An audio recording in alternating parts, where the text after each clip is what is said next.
It's the video that nobody wants to do, but we are going to do it. We're going to nitpick Carson Wentz. Brendan Albert is here. I am Adrian Fedke. Carson Wentz, first game back in 9.5 months. The Eagles win it. He did almost cost the Eagles the game because of 2 turnovers, but did lead the drive that lasted 11 minutes and 18 seconds, and the Eagles walk away with a 2016 victory. How's it going, Brendan? Hey, man, it's a win, right? It was ugly, but last time I checked on the score columns, it doesn't say like pretty wins, ugly wins. A win's a win, and you're just happy to advance. And, you know, Adrian, you and me kind of talked about this when we were talking about when's Carson coming back. I was like, look, Tampa, Indianapolis, Tennessee, pretty much an easy coast buildup. You know, it's not like he's going against the Rams right when he's coming out. It's a nice kind of buildup for him. So I like the way they're kind of shaping up. Wasn't pretty, but hey, it's a win and move on. Yeah, and obviously there's going to be a lot of things to improve on. Rust was a factor, and we're going to get into the bad today. And I don't want to say that this is bad because we know that he's going to get better, and it was just a rusty thing. But what did you kind of think of his game overall? I think it's exactly what you'd expect from someone coming back from not playing in a while, right? I mean, like, I like Carson Wentz a lot, okay? Like, I think he's a top 5 quarterback in the league, right? I think he's probably right there with Rodgers and with Brady. But at the same time, he also doesn't have the years of experience where he can sit the whole preseason. I'm not saying he needed to play a lot of it, but a couple reps here and there wouldn't have hurt him. So I think, you know, there is a little bit of a buildup, but it's not something that we need to, you know, burn the ships and say, oh, my God, we're in serious trouble here. But it is something you got to at least acknowledge and say, hey, this was not as good as he was at the end of last season. That's fine. That's expected. Let's keep talking and keep going. Yeah, and we'll get into further into the show how long it's going to take. When's the offense finally going to get humming? Alshon Jeffrey's going to be coming back. So we'll get into all of that. So we've got 5 plays for you today. And the first thing we're going to show, so the thing about Carson early on, he was probably amped up, obviously, pumped up, first game back. He was sailing the ball a lot early. And we're going to see one of those examples right here. Yeah, so this is going to be a second and 4 from the 32-yard line. This is a really nice situation. By the way, situation. before you get into this, if you don't mind, hit that X. There you go. Put the full. There we go. Boom. Beautiful. Cool.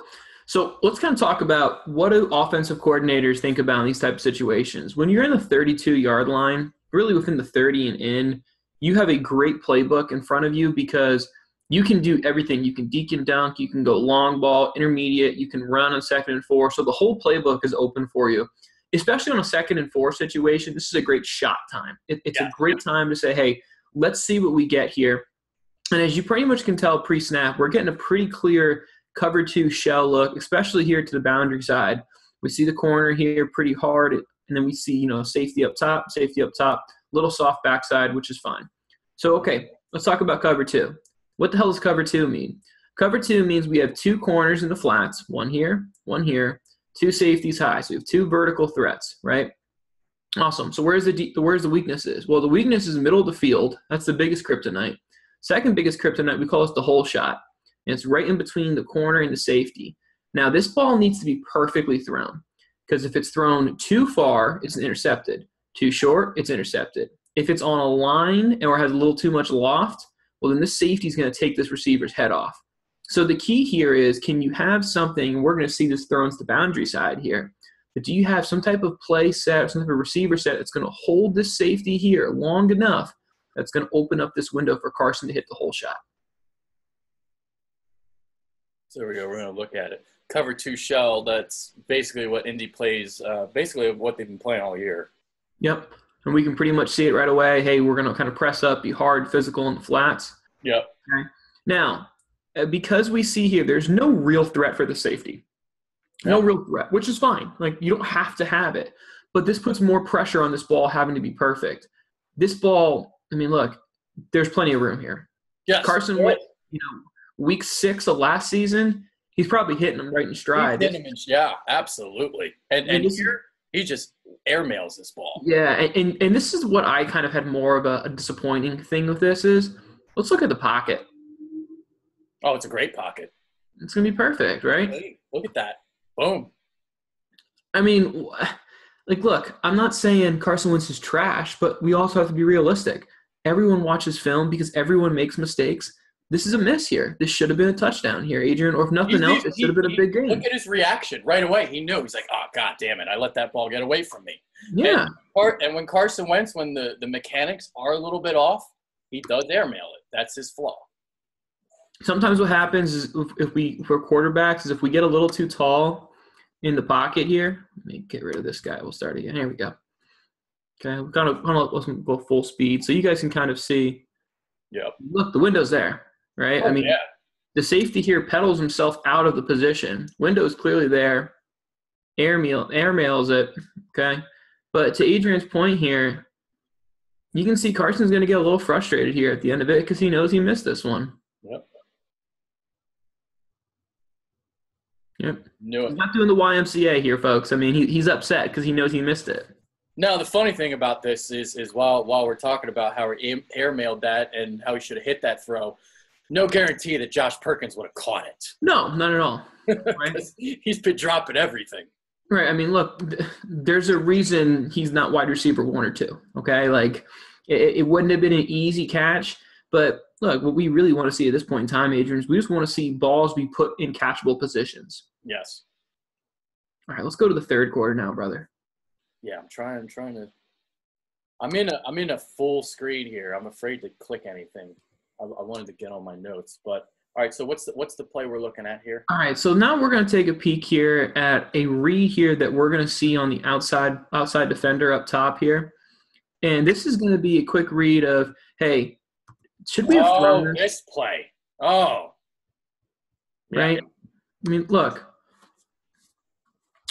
I'm going to play it in slow motion here, and I'm going to kind of pause it when Carson gets to the top of his drop and kind of explain what he's looking at here. Let's go slow motion here. So one of the things that was going on in this game, because the wide receivers weren't getting open, they only had 6 receptions. Carson Wentz got caught staring at his tight ends, and this was a big no-no, obviously, here, which led to a reception. I mean, let's just look at inertia. Okay, let's look at inertia and let's look at energy and body movement here. We know this is a whip. We know because we've seen the play, and the offense knows this is a whip route, meaning we're going to come in and snap it back outside. Look at this linebacker. He's driving here. He's driving here right now. Carson knows this is a whip route, right? Or maybe it's an option route. That's another option that it could have been. It could have been an option route. Either way, we can see here that this ball, it's thrown pretty much just outside of the hash. This ball needs to be closer to the numbers where our receiver is going to be able to run to it because we can see man here, manned up here. But because the ball placement is behind, it's not good news for us. And something that we didn't look at, so we didn't look at the play prior. So the Eagles had a 3rd and 4, and basically the same route to Zach Ertz, where Carson Wentz just stared him down. Unfortunately, it was an incompletion because Ertz was covered. So he tried to go to the flat, and then he airmailed it into the flat. And the Eagles did not pick up a first down. Yeah, and Adrian, you're 100% right there. You know, when you only have 6 receptions from the receivers, I can't help but say I understand why Carson maybe got a little tight end heavy. Right? I mean, let's be real here. They brought back Jordan Matthews, and he was activated right away, right? I mean, usually and the thing that I was surprised about, he was taking snaps on the outside. He's a slot guy. He's not an outside guy. Well, I mean, that's kind of like, you know, the big issue here, right? Like if we're going to bring a guy in, we're going to have him play the X receiver position right away. I mean, I think that kind of tells you all you need to know about what the other receivers are outside of, you know, Aguilar here in Philadelphia. I mean, they had Matthews in the slot too, but I was surprised that he was taking snaps outside as well. All right, so the next thing we're going to look at, I was able to get out of that full screen, so I'm looking at my notes now. So I think the biggest thing, 9.5 months out, the biggest thing to come back is, you know, the speed of the game. And we kind of talked about it pre-show. Anticipation is the big thing. And anticipation on this play, I think, is one of the reasons why this wasn't a completion. Ball placement is the other. But I felt like if he got rid of this ball a split second sooner, this would have been a touchdown to Zach Ertz. I 100% agree with you, Adrian. I 100% agree with you. First off, I love all the window dressing here. I mean, that's all this is, Oh, right? dude, Doug Peterson loves shifting along the goal line, and it's awesome. He does it every week, and it works every time. I mean, to be honest with you, like, if I'm a defense, I'm like, okay, Nelson Aguilar's not lining up as a fullback. Like, he's not going to be a lead blocker here, right? Like, so I'm not buying what you're selling, but it at least makes you kind of communicate, which I think is really cool. But again, Adrian, you can do this. You and me talked about this, off air.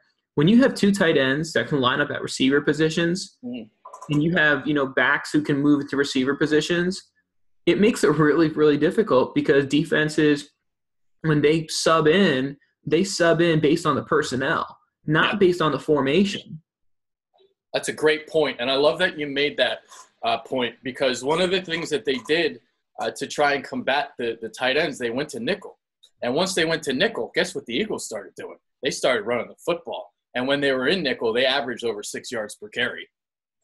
And that's like a great example of the value of drafting Dallas Goedert, right? Because now you have more versatility. Now, when I line up and I play chess with you, I have multiple pieces that can do multiple things. It gives me an advantage.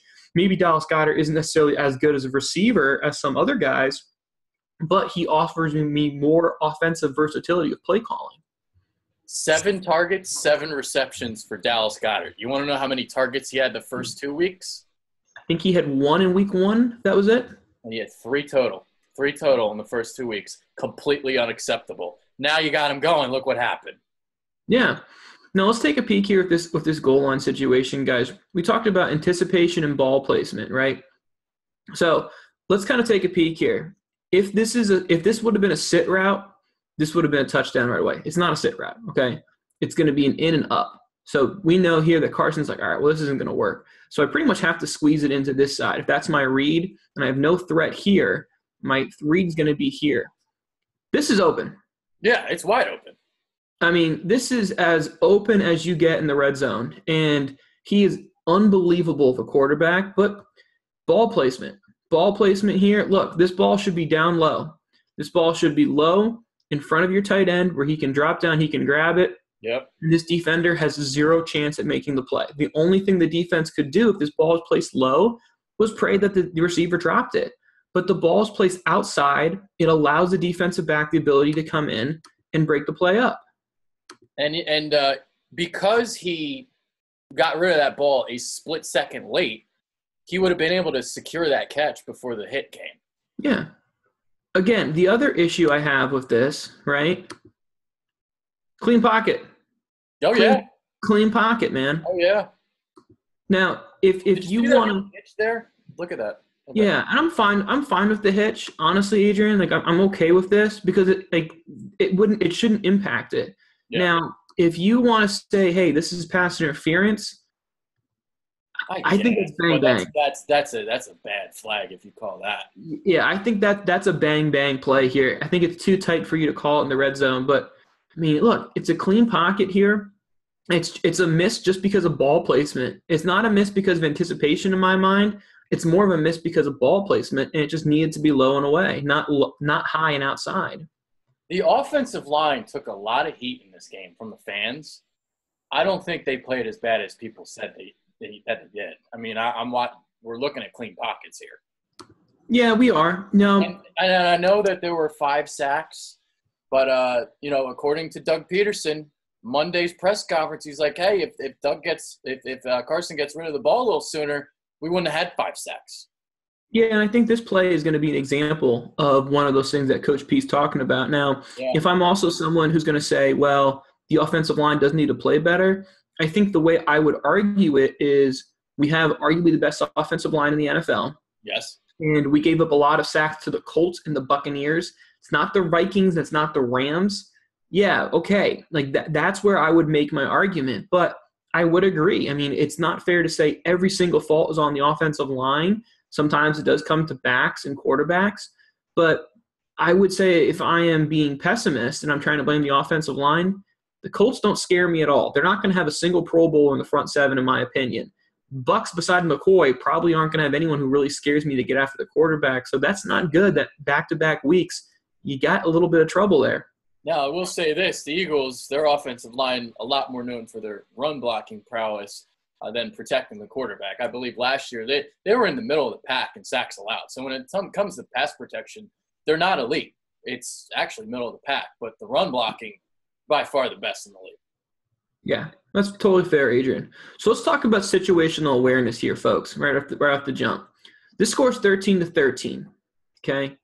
If you and me sat down and we said, okay, you can draft 11 guys for a flag football game, I'm willing to bet you're probably going to draft at least 8 of them are probably going to be Eagles, right? So we know moving forward, we're the more talented team. We're the defending Super Bowl champs. We're at home. Everything tells me, even though this game is tied, everything is still favoring us. We still should win this game, okay? Ball's in the 19-yard line. Let's not do anything to give a bad offense any opportunities to score quickly in the short field. A bad offense that was struggling to move the ball up and down the field, too. Against a good defense, might we add, right? Oh, yeah. Let's play this game with field position. Let's not push the ball down the field. Let's play the game with field position. And you know what? If Andrew Luck can somehow find a way to beat the Eagles, that's fine. But let's not beat ourselves. This was a big issue, this play for me, Adrian. If I had to circle one and say, what would I start film room with the biggest negative, this would be the one for me. And we're going to see it right here. Marcus Hunt comes in with the strip sack. And, I mean, this was a killer. This was a killer turnover. Nobody had the balls to blame Carson Wentz for those 2 turnovers, but he was solely responsible for them. This one especially because, again, situational awareness, 3rd and 10. They're not going to be playing short on defense, right? They're going to make you throw the ball underneath and make you try to make guys miss. That's fine. Now, you obviously are going to get to the top of your drop. Hey, we're not going to have anything open here. This guy's going to be essentially tripled covered. This guy's probably going to be double coverage.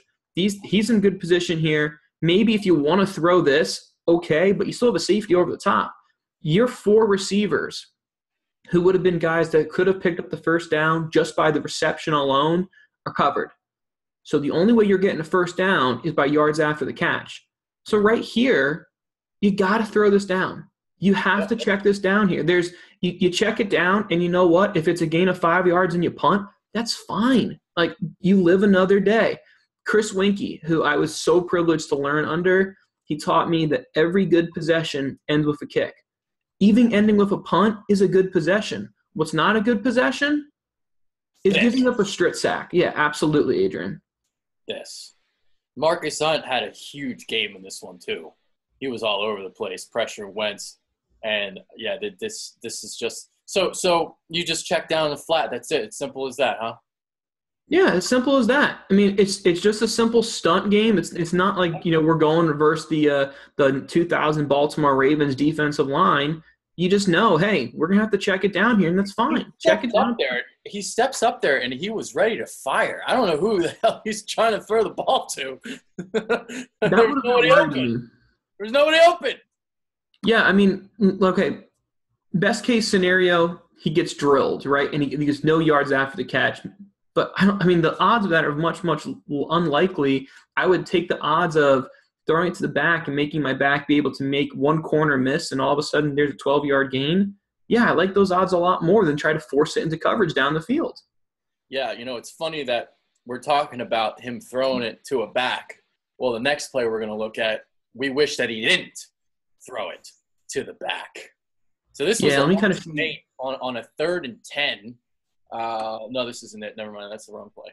So this was a screenplay, and they set it up along the right side. I forget who, off the top of my head, who came through, but this play was not open. This ball should have never been thrown. Should have been right at the back's feet. Just throw it right into the ground. Situational awareness, right, Adrian? 1st and 10 on our own 37. So we can kill a play here, right? This is not 3rd and 10 with 1 minute left, right? We're down 3. Big freaking deal. We have 6 minutes left. We have the better team. Situational awareness, right? This is not a play that we have to force. We can kill this. This is not a big deal at all. Well, we're going to see it. Wendell Smallwood, who actually had a good game in this one. So you're going to see this. I mean, that's Marcus Hunt again, I think.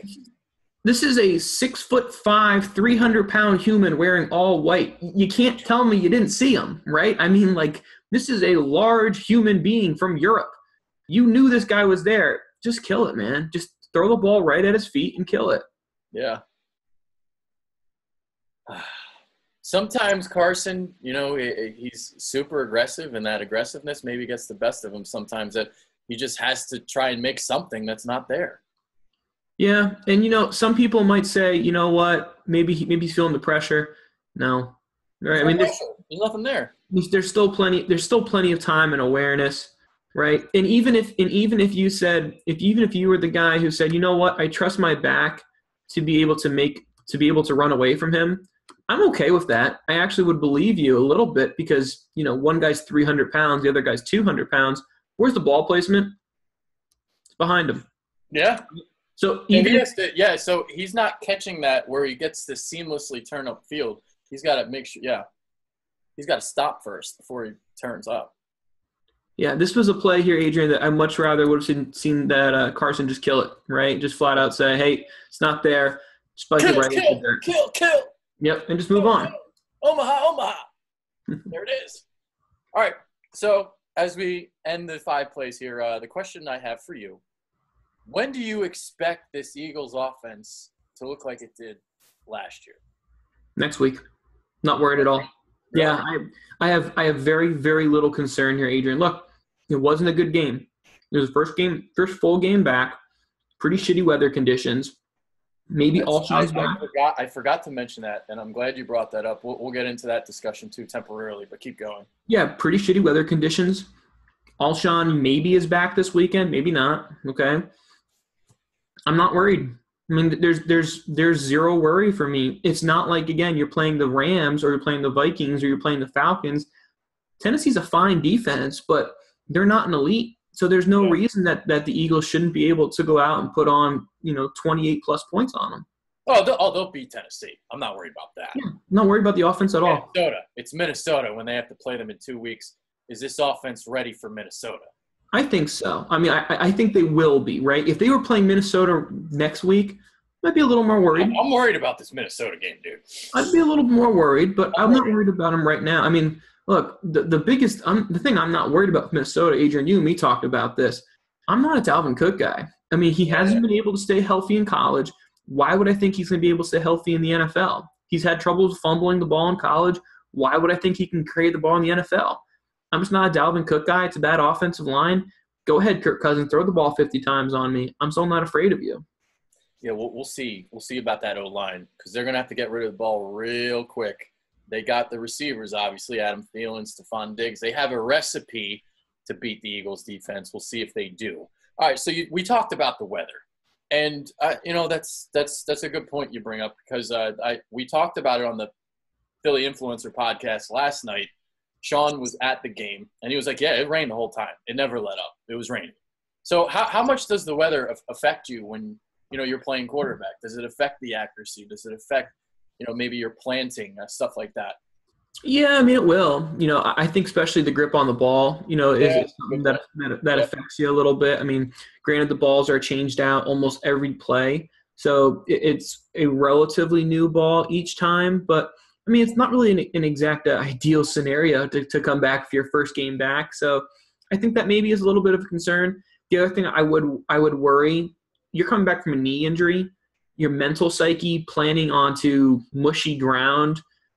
Maybe that's a mental thing, right? And if that's it, I totally get it. He doesn't want to overextend and, lock himself out. I can understand that too, but I don't think, Adrian, it's a massive factor, but I think you're also naive to at least not mention it as a potential issue there, or maybe why Carson had a couple different issues with ball placement. I think it was a positive to see him scrambling around out there. And the reason why I say positive is because he showed no ill effects of the knee. He was planning, it was seamless. But I was also cringing every time he ran. Yeah, I mean, you still don't want to see it, right? You don't want to see your guy take off like we saw it with, Garoppolo just running and knee gave out on him, But the truth is, you want to avoid the hits. If he's just running in space and he's getting down, that's all you can hope for. Yeah. Just don't go diving to the goal line with 3 defenders in your area. Just don't do that. Right. We don't want. All right, I think that's pretty much it. So my kind of thing with the offense, I love that you're saying, a week or two, because, like, with Alshon coming back, I think it's going to take him, like, a week or two to get back acclimated. Then you're going to have the Wentz to Alshon cohesion. That's going to have to get back to being acclimated. So I actually said a month. I said, like, November. So you don't agree with that at all. I think 2 weeks. I think 2 weeks is a fair assumption for me. I mean, we have to talk about the concerns with the receiving core. I mean, again, you just activated a guy, and all of a sudden he's getting snaps in the exact spot that Alshon lined up a lot of times. That's not a great look for your receiving core, right? Like, obviously we know of the other injuries that's happened there in Philly, and that's a bit of an issue, So there's a concern there. You bring Alshon in. I think the offensive line is fine. I mean, obviously, you're going to get Jay Ajayi back healthy. That's going to help the whole offense kind of click better. And then, of course, you have, your MVP-level quarterback. He's going to get another game under his belt. I think 2 weeks is fine, Adrian. I'm not hitting the panic alarm at all. Yeah, I'm not panicked. So a month for me, like, I'm talking back to 30-plus points. That's what I mean. So that's what I mean. Like, I think you could absolutely see it this weekend. Okay. All right. I love it. I like it. Okay. I think that's pretty much it. I've asked all the questions. I've gotten all the answers. We got into Carson Wentz. Hopefully the people don't dislike the video, but, people will, because that's what they do. I mean, it's fair. Look, here's the thing. Everyone makes mistakes. I mean, and then that's the point of film. Yeah. The old expression is the eye in the sky, it tells no lie. I mean, like if you don't want to – if you want to think everything is sugary and beautiful and awesome, then just watch hype videos your whole life, right? Because they're only going to show you the best stuff. But if you actually want to say, hey, how can we improve? That's why film matters. Because I saw a lot of people, like, saying they were giving him an A on his performance and, like, a B+. And I'm like, I don't know, man. Like, I know, like, we were expecting Russ, and I get that, but I didn't think he was an A. Those 2 turnovers almost cost him the game. I can't give you an A because of that. So I actually gave him like a C+. I think there's things to improve on, definitely, for sure. And that doesn't mean I'm worried. It just means this is his first game back and there were mistakes made. Yeah, I think I probably would have given him a B+, B range. You were up there too. I mean, I have a little higher. I mean, I'm with you though, Adrian, right? I mean, like, when you have 2 turnovers, especially a strip sack that was just a forced situation. Unacceptable. Yeah. I mean, that one was just mind-blowing to me. Like, I'm okay if you miss throws. Like, missed throws happen, and that's fine. But when you have a play that you're trying to do too much, that's completely on you, and that's on a mental decision. So, yeah, that was the biggest play. I think you take that play away, and obviously the outcome that turned into a short field for a bad offense, it makes a bad play look even worse quickly. Okay. So Brendan Albert says this week. That's what Sean said yesterday. Sean's like, hey, you take the rain away, we see this Eagles offense from last year. So we'll see. We'll see about it. That's Brendan Albert. I am Adrian Fecchio. Anything else you want to say? You good? He's shaking his head. Okay. We're good. That's Brendan. I'm Adrian. Take care, guys. Appreciate it, guys.